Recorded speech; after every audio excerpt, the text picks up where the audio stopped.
조용한 기도 들으심으로 수요 예배를 하나님 앞에 올려드리겠습니다.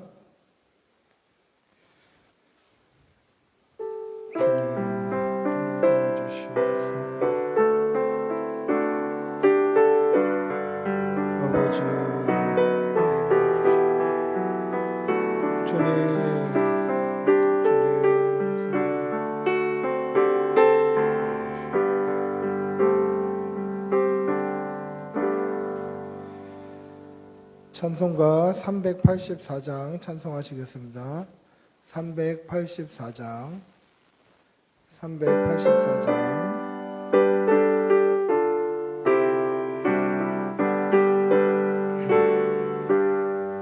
나의 갈 길 다가도록 예수 인도하시니 내 주 안에 있는 긍휼 어찌 의심하리요. 믿음으로 사는 자는 하늘 위로 받겠네. 무슨 일을 만나든지 만사형통하리라. 무슨 일을 만나든지 만사형통하리라. 나의 갈 길 다가도록 예수 인도하시니 어려운 일 당한 때도 족한 은혜 주시네. 나는 심히 고단하고 영혼 매우 가난하. 나의 앞에 반석에서 샘물 나게 하시네. 나의 앞에 반석에서 샘물 나게 하시네. 나의 갈 길 다가도록 예수 인도하시니 그의 사랑 어찌 큰지 말로 할 수 없도다. 성령 감화 받은 영혼 하늘나라 영영 부를 나의 찬송 예수 인도하셨네.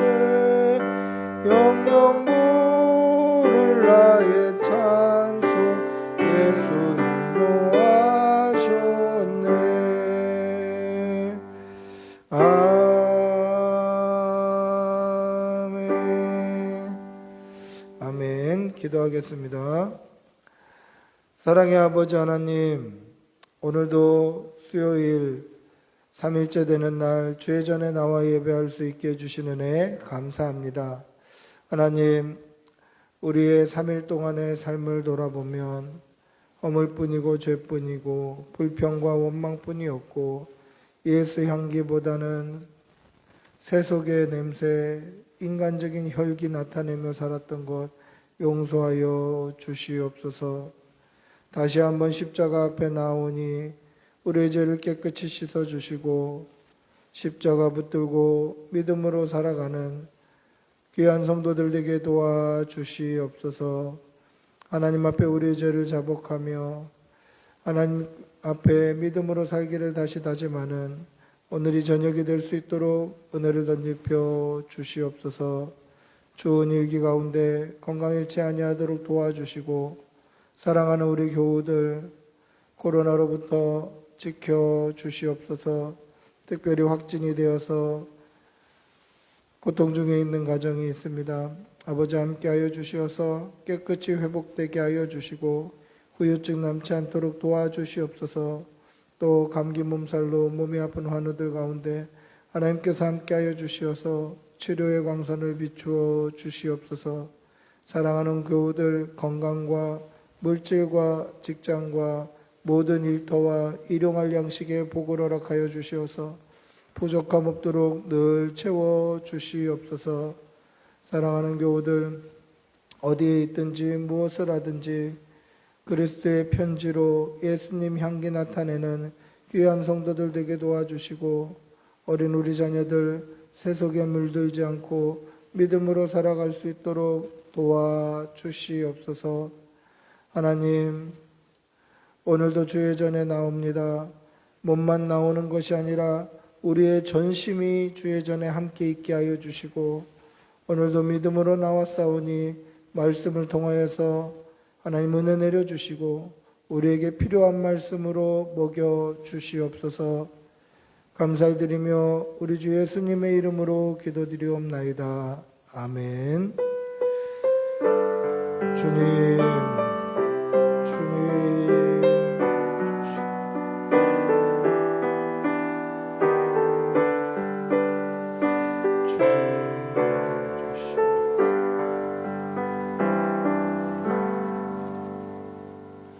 하나님의 말씀 함께 보시겠습니다. 마가복음 2장 1절에서 12절까지입니다. 오늘 본문이 좀 깁니다.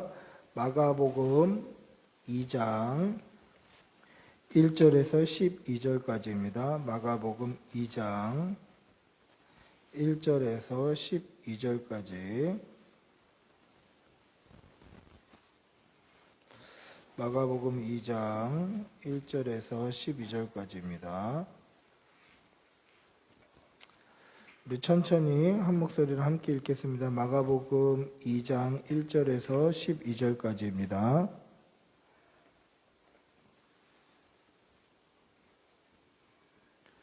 같이 읽습니다. 수일 후에 예수께서 다시 가버나움에 들어가시니 집에 계시다는 소문이 들린지라 많은 사람이 모여서 문 앞까지도 들어설 자리가 없게 되었는데, 예수께서 그들에게 도를 말씀하시더니 사람들이 한 중풍병자를 4사람에게 메워가지고 예수께로 올세 무리들 때문에 예수께 데려갈 수 없으므로 그 계신 곳의 지붕을 뜯어 구멍을 내고 중풍병자가 누울 상을 달아 내리니, 예수께서 그들의 믿음을 보시고 중풍병자에게 이르시되 작은 자야 내 죄 사함을 받았느니라 하시니, 어떤 서기관들이 거기 앉아 마음에 생각하기를 이 사람이 어찌 이렇게 말하는가, 신성 모독이로다. 오직 하나님 한 분 외에는 누가 능히 죄를 사하겠느냐.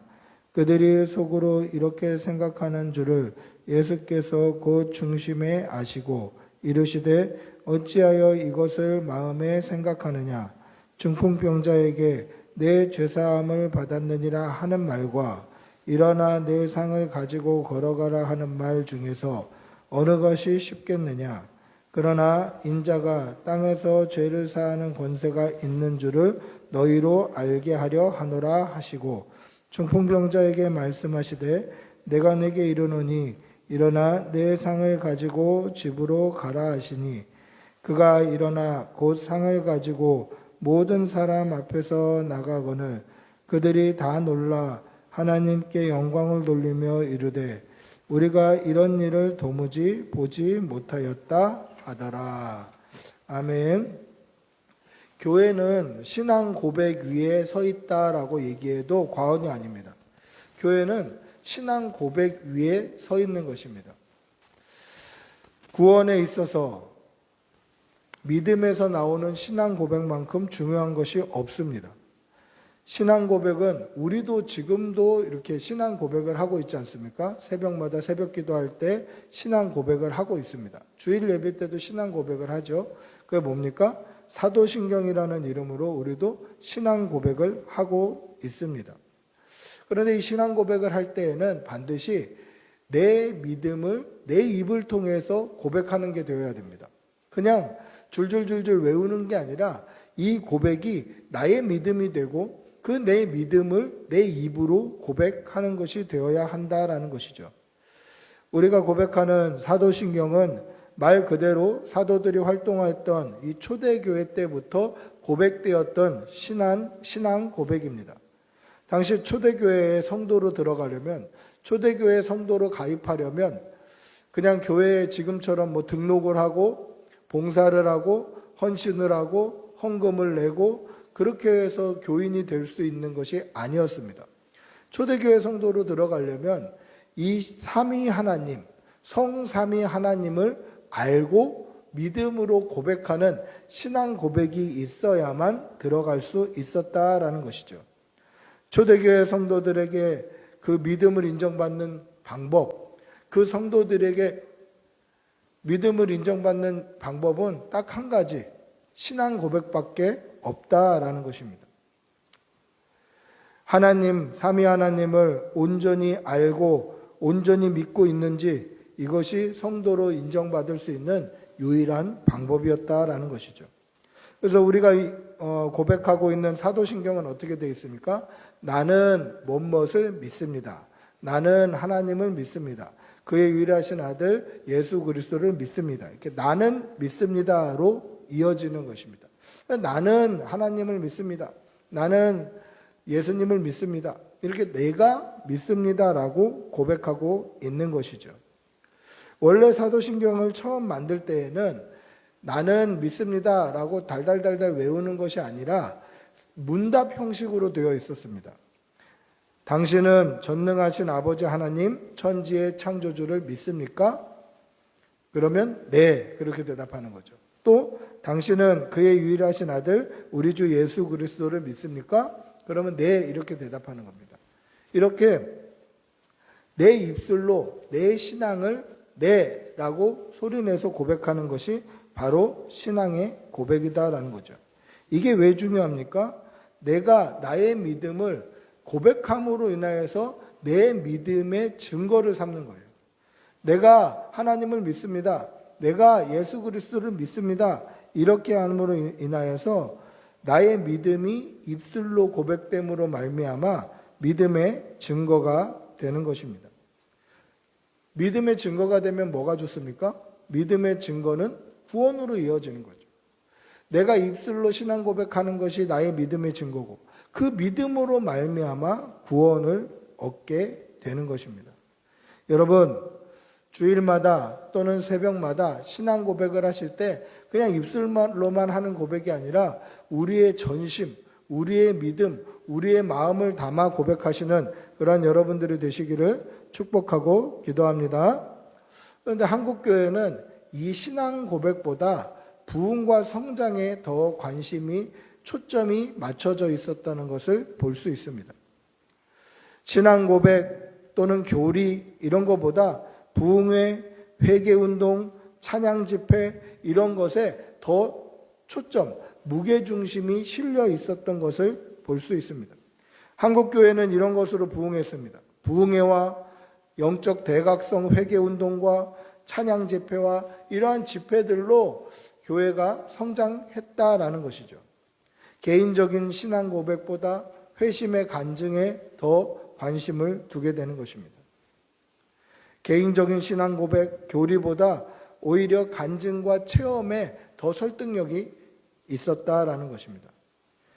한국교회의 이런 신앙 색깔, 신앙의 컬러가 뭐 때문에 그렇습니까? 그것은 우리에게 복음을 전해준 이 미국 장로교회 선교사님들의 신앙 색깔을 그대로 이어받았기 때문에 그렇습니다.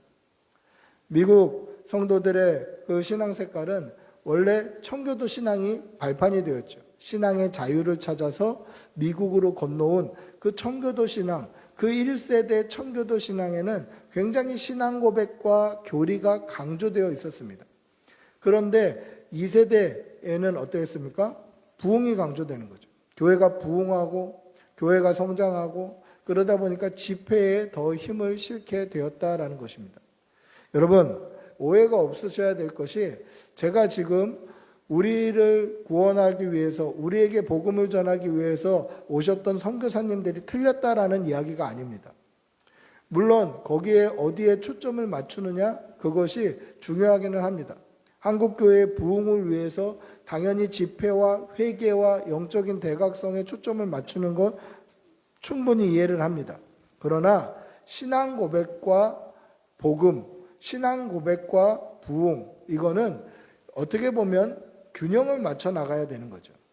신앙 고백만 있고 회개가 없으면 어떻게 됩니까? 신앙 고백만 있고 교리만 있고 회개가 없으면 이 내가 아는 교리, 이 신앙의 잣대, 신앙 고백을 나에게 적용하는 것이 아니라 남에게 적용합니다. 그리고 정죄하죠. 너 왜 그렇게 고백하지 못하냐? 너 왜 그렇게 살지 못하냐? 정죄하게 됩니다. 그러면 이 또 교리만 없고 교리는 없고 회개에만 강조되어 있고 집회에만 강조되어 있으면 어떻게 됩니까? 하나님의 말씀을 바로 알지 못하는 거예요. 하나님의 말씀이 어떠한지, 예수 그리스도는 어떤 분이신지, 삼위 하나님은 무엇인지 이것을 알지 못하게 되는 것입니다. 따라서 온전한 회개와 사실 신앙 고백은 같이 가야 되는 거예요. 회개가 있은 후에, 믿음이 들어간 후에 교리 공부는 함께 이루어져야 한다라는 것입니다.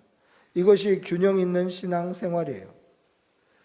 자신의 믿음을 자신의 입으로 고백하는 것이 굉장히 중요합니다. 나의 신앙을 내 입으로 고백하는 것이 굉장히 중요한 일이다라는 것입니다. 이것을 기억하면서 오늘 본문으로 한번 돌아가 보시기 바랍니다. 오늘 우리가 읽은 본문은 어떤 이야기입니까? 바로 중풍병자를 고치신 사건이 기록된 이야기입니다. 예수님께서 가버나움에 들어가셨을 때에 한 집에 계신다는 소문이 들렸을 때 사람들이 예수님께 막 들여치는 거예요. 그래서 입구에도 발 디딜 틈이 없이 그 집이 가득 찬 겁니다. 그때에 어떤 사람이 한 중풍병자를 네 사람에게 메워가지고 예수께로 오는데 무리들 때문에 예수님께 나아갈 수 없게 되자 지붕으로 올라가서 지붕을 뜯어내고 거기서 줄로 그 중풍병자를 예수님께 달아 내렸다라는 이야기죠. 그래서 예수님이 그를 고쳐주셨다라는 내용입니다. 여러분, 오늘 이 사건의 관심, 이 사건의 주인공이 누구입니까? 이 사건의 관심, 이 사건의 주인공을 누구로 보고 있느냐라는 것입니다. 첫 번째는 이 사건의 주인공을 중풍병자를 메고 온 친구들로 보는 사람들이 많이 있습니다. 그래서 오늘 이 본문을 전도주의를 앞두고 사람들을 독려할 때 많이 사용합니다. 그래서 우리가 사랑하는 사람들을 이렇게 강권하여서 주님 앞에 데리고 옵시다. 그래서 복음을 듣게 합시다. 그리고 우리가 강권하여서 중보기도도 하고 사랑하는 사람들을 위해서 섬기고 헌신하고 봉사합시다. 뭐 이런 도전을 주는 본문으로 사용하기도 하더라는 것입니다. 그러나 오늘 이 본문의 주인공이 정말 중풍병자를 메고 왔던 사람들입니까? 과연 그렇습니까? 그렇지는 않더라는 것이죠. 주일학교 때도 이 이야기 많이 들었습니다. 4명의 친구가 사랑하는 친구를 이렇게 데리고 왔다. 그런데 보십시오. 성경에는 친구라는 말이 전혀 등장하지 않습니다. 오늘 이 본문은 뭐라고 되어 있냐면 사람들이 중풍병자를 4사람에게 지워줬다라고 되어 있습니다. 그러니까 사람들이 이 중풍병자 메고 갈 사람을 골라서 야, 너 힘 좀 쓰게 생겼는데 너하고 이렇게 와서 이것 좀 들어. 이렇게 한 거예요. 그러니까 메고 간 사람들은 친구가 아니에요. 친구라는 말은 전혀 없습니다. 그리고 여기에는 중보기도다, 전도다 이런 표현이 하나도 등장하고 있지 않더라는 것이죠. 그런데 이 4사람이 친구로 둔갑을 하고 그리고 전도나 나아가서 중보기도나 섬김이나 헌신까지 발전해 나가는 거예요. 우리가 하나님의 말씀을 읽으면서 가장 중요한 것이 무엇입니까? 성경책에 기록되어 있는 이 말씀 자체가 가장 중요한 것입니다. 성경에 어떻게 쓰여져 있나? 성경 말씀이 어떻게 기록되어 있나? 이게 가장 중요한 거예요. 그런데 거기에다가 인간적인 상상력, 인간적인 감정, 인간적인 생각을 곁들여 넣는 거죠. 그러다 보니까 전혀 기록이 안 되어 있던 친구도 등장하고 전도도 등장하고 거기에는 헌신이나 중보기도 역시 등장을 하게 되는 것입니다. 여러분, 하나님의 말씀 자체로 읽으시는 여러분들이 되시기를 바랍니다. 따라서 오늘 본문의 주인공은 이 중풍병자를 메고 갔던 4명의 사람들이 아니다라는 것이죠. 두 번째는 어디에 관심을 쏟습니까? 사람들이 메고 온 이 중풍병자에게 관심을 쏟습니다. 그럼 오늘 본문의 주인공은 이 중풍병자가 맞습니까? 오늘 이 중풍병자에게 예수님께서 뭐라고 말씀하십니까? 네 죄 사함을 받았느니라 라고 말씀하십니다. 이 예수님의 말씀은 친구들의 믿음과 헌신으로 말미암아 중풍병자가 죄 사함을 받았다라고 오해할 소지가 있다라는 것이죠. 여러분 아까 친구가 아니라고 말씀드렸습니다만 이해를 돕기 위해서 친구라는 표현을 씁니다. 이 4명의 친구의 이 믿음으로 말미암아 중풍병자가 죄사함을 받을 수 있는가라는 오해를 불러일으키게 되는 거죠. 해석적, 교리적 큰 문제가 생길 수도 있는 것입니다. 오늘 말씀 5절에 보시면 그렇게 되어 있습니다. 그들의 믿음을 보시고, 여기서 말하는 그들은 누구입니까? 정확하게 알 수는 없지만 사람들이 4명의 사람들에게 중풍병자를 지워줬으니까 처음 그 일을 계획했던 사람들이었는지 아니면 지붕을 뜯는 열심을 보여준 4명의 사람들이었는지 알 수는 없지만 그들의 믿음을 보시고, 복수로 되어 있습니다. 그들의 믿음을 보시고 네 죄사함을 받았다라고 되어 있는 거죠. 그러면 그들의 믿음을 보고 중풍병자의 죄가 사해질 수 있는가라는 해석적인 문제를 가져오게 된다라는 것이죠. 내가 잘 믿고 내가 기도하고 내가 신앙생활 잘하면 나로 말미암아 내 친구가 구원받을 수 있는 것입니까?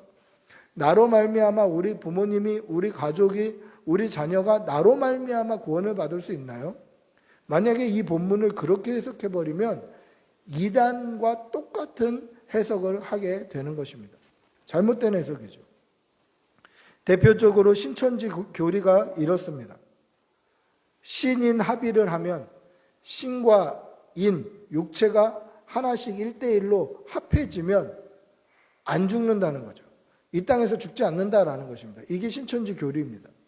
신천신지가 이 땅에 도래함으로 말미암아 여전히 이 땅에서 스마트폰 쓰고 컴퓨터 하고 맛있는 거 먹고 하면서 왕노릇하면서 죽지 않고 산다는 거예요.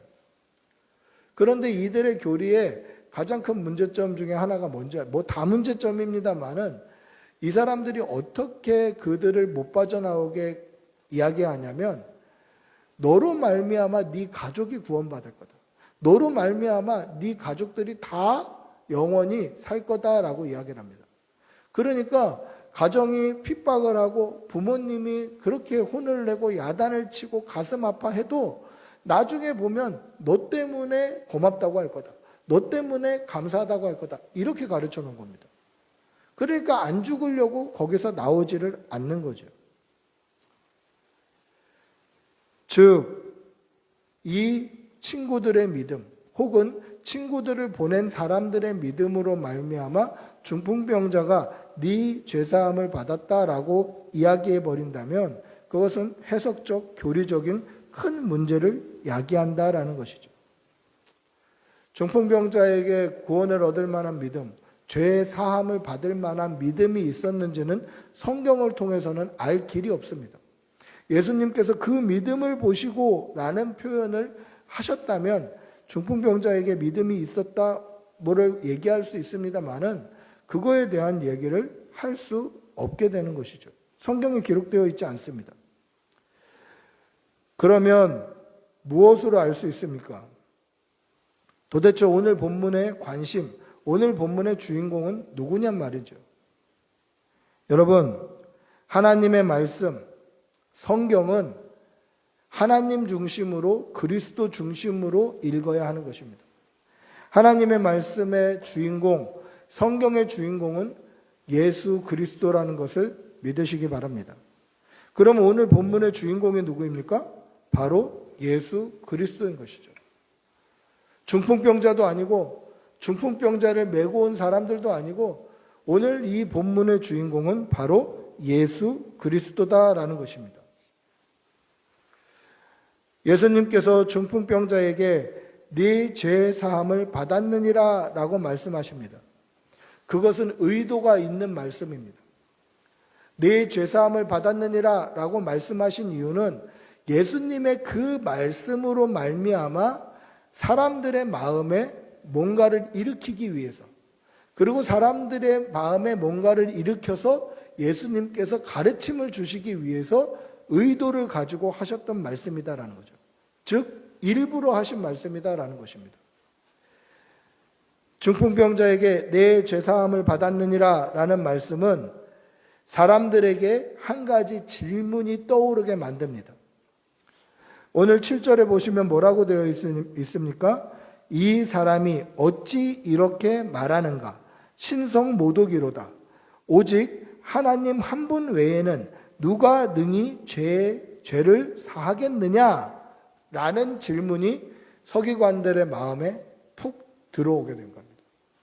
즉 예수님께서는 이 질문을 받으시려고, 이 질문을 떠올리게 하시려고 의도적으로 네 죄사함을 받았다라고 말씀하고 계시는 것이죠.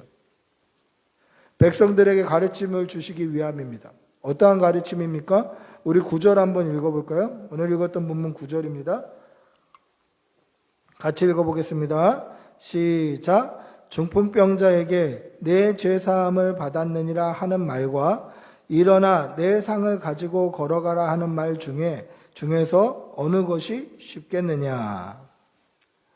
의문을 품는 사람들, 아니 사람이 어찌 이렇게 말하는가? 신성모독이다. 하나님 한 분 외에는 죄 사할 수 있는 권세가 누가 있느냐? 라는 질문을 하는 그 사람들에게 뭐라고 말씀하십니까? 중풍병자에게 죄 사함을 받았다라는 말과 그리고 네 상을 들고 걸어가라는 말 중에 어떤 게 더 쉽겠느냐라고 되려 반문을 하시는 거죠. 여러분 뭐가 더 쉽습니까? 중풍병자는요, 이 그냥 몸이 움직이질 못하는 사람입니다. 움직일 때마다 극한의 고통을 당하는 게 바로 중풍병이에요. 저는 중풍병에 대해서 그렇게 잘 알지는 못합니다만은 제가 예전에 대학생 시절에 제 친구 집에서 친구들과 같이 하룻밤을 잔 적이 있었는데 굉장히 고급 아파트고 큰 평수에 아주 비싼 아파트에 사는 친구 집이었는데 밤에 자려고 누웠는데 뭐 신음소리가 나는 거예요.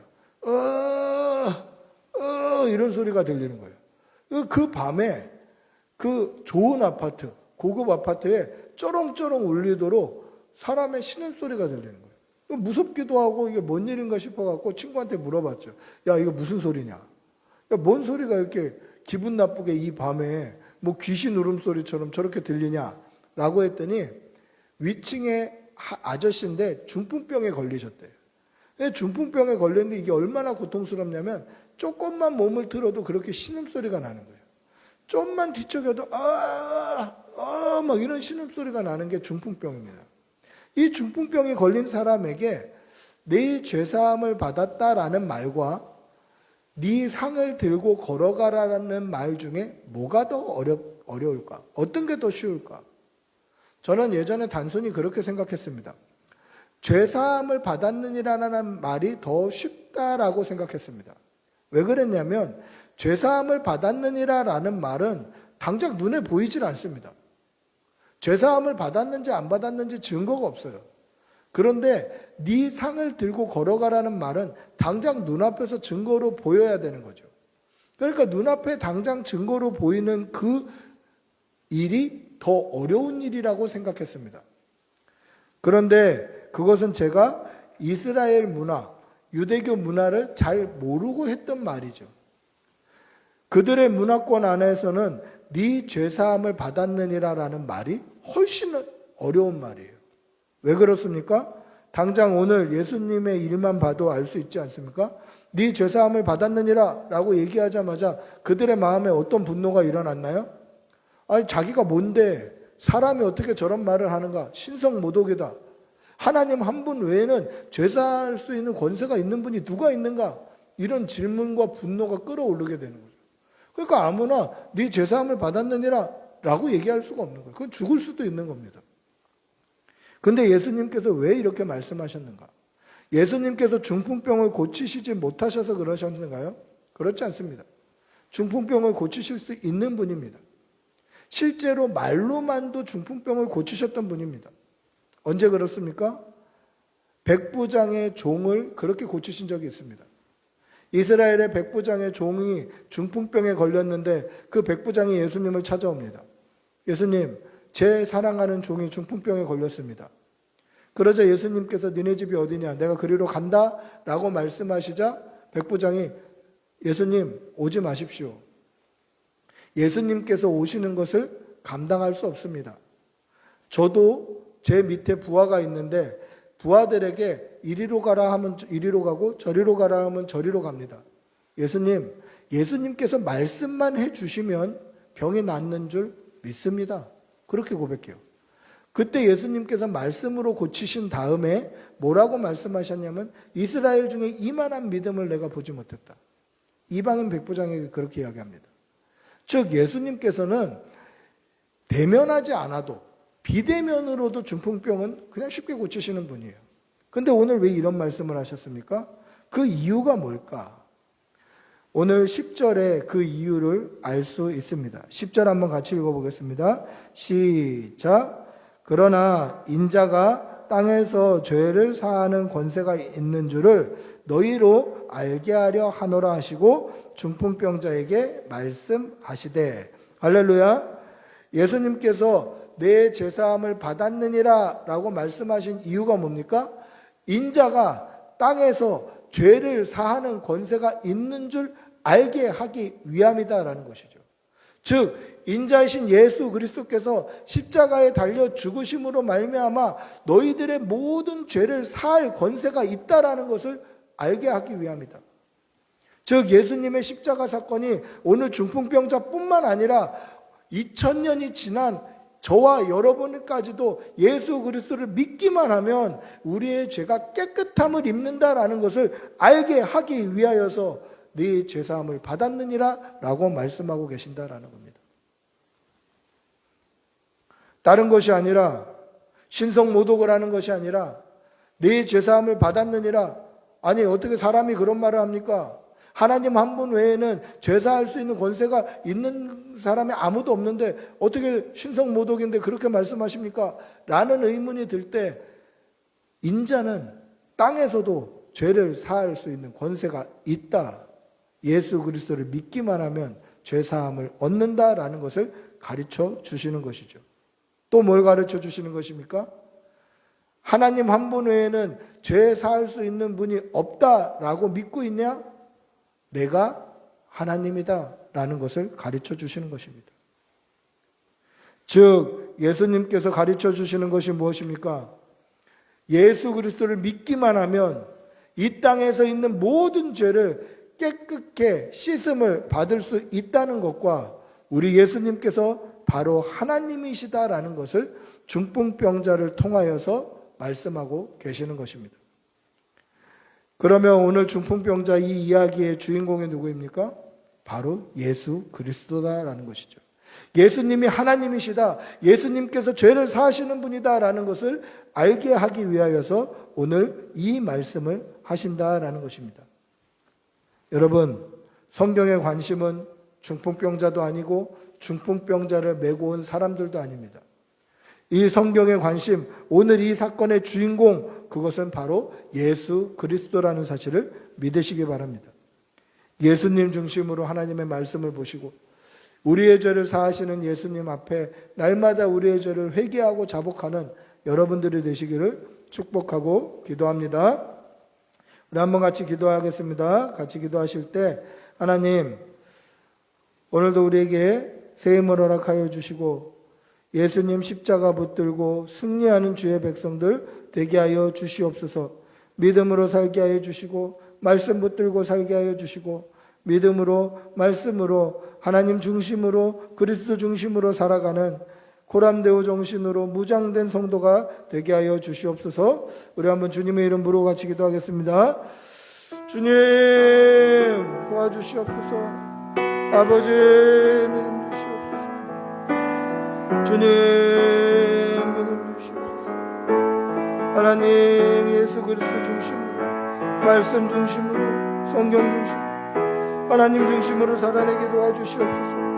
하나님 우리의 관심이 다른 곳으로 나가 있지 않게 하여 주시옵소서. 우리의 죄를 깨끗게 하신 분 오직 예수 그리스도 한 분이심을 잊지 말게 하여 주시옵소서. 믿음으로 살게 하여 주시옵소서. 믿음으로 살게 하여 주시옵소서. 주님 도와주시옵소서. 주님 도와주시옵소서. 아버지 함께 하여 주시옵소서.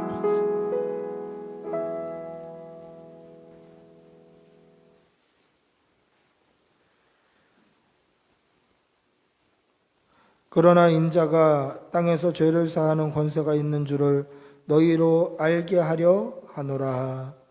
사랑의 아버지 하나님, 우리 예수님께서 우리의 죄를 깨끗게 하시는 분이심을 잊지 말게 하여 주시옵소서.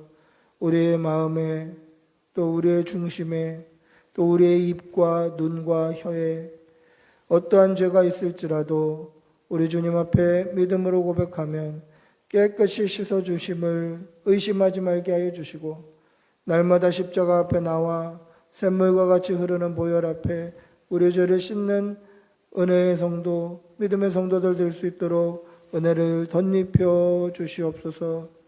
오늘 밤에도 평안함을 주시고 자고 일어날 때 새 힘을 허락하여 주시고 강건케 하여 주시옵소서. 감사드리며 우리 주 예수님의 이름으로 기도합니다. 아멘. 찬송가 391장 찬송하시겠습니다.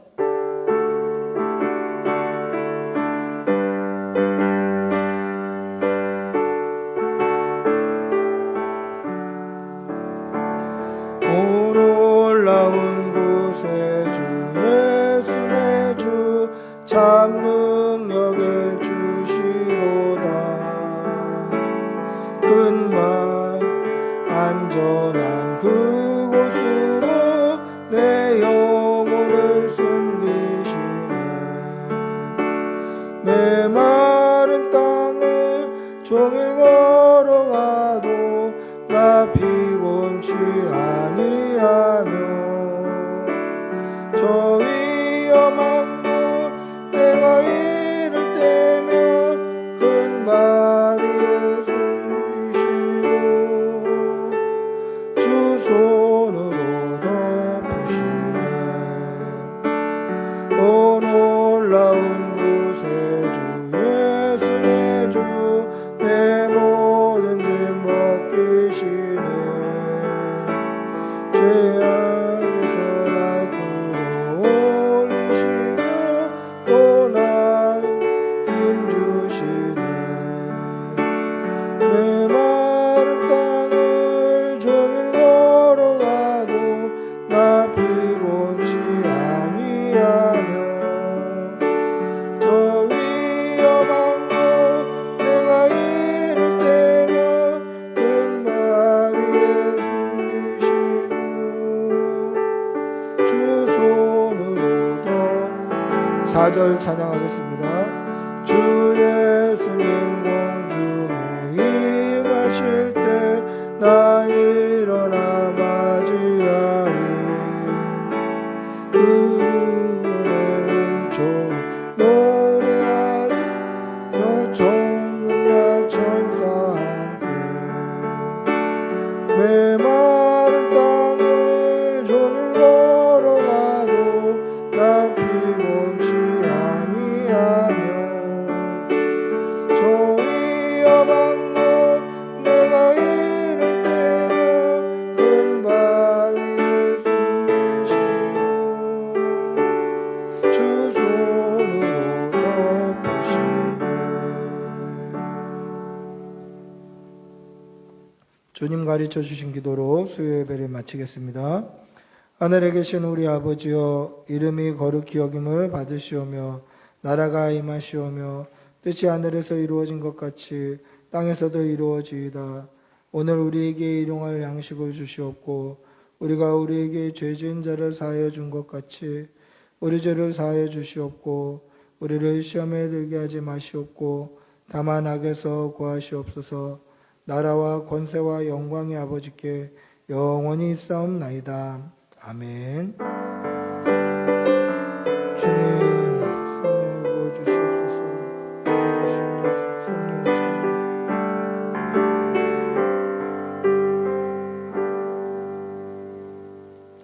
예배를 마쳤습니다.